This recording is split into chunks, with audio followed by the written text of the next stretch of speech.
Ce marasmus rotula, de toute petite taille, de 1 cm à 1,5 cm de diamètre, on peut le voir dans les prairies ou dans les bois. Il apparaît et se développe presque toujours sur des brindilles de bois en décomposition. En déterrant celles-ci, ce champignon nous montre ses racines.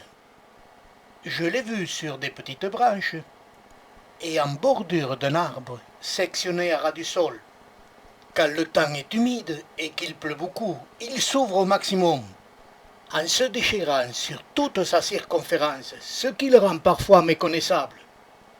Quand le temps lui convient, il se présente sous la forme d'un ancien parachute, perché sur son tube de 3 à 4 cm de hauteur, au sommet qui s'éclaircit en se rapprochant du chapeau, ce qui permet de l'identifier, mais surtout de voir son âge. Ce Marasmus rotula peut vivre plus de 3 semaines. En vieillissant, son tube devient tout noir.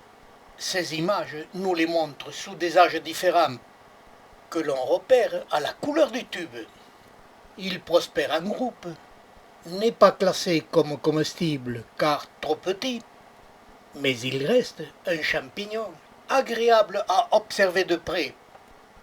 Et malgré sa petite taille, il a lui aussi des ennemis. Ce sont de tout petits insectes qui lui dévorent le chapeau.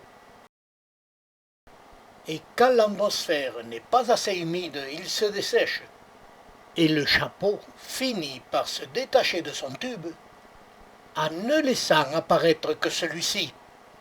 Sous atmosphère sèche, la perte du chapeau peut durer plusieurs semaines. Mais la particularité de ce champignon, le tube restera toujours présent. Tout l'été, tout l'automne, il restera noir et tout sec. Et se désintégrera que pendant l'hiver.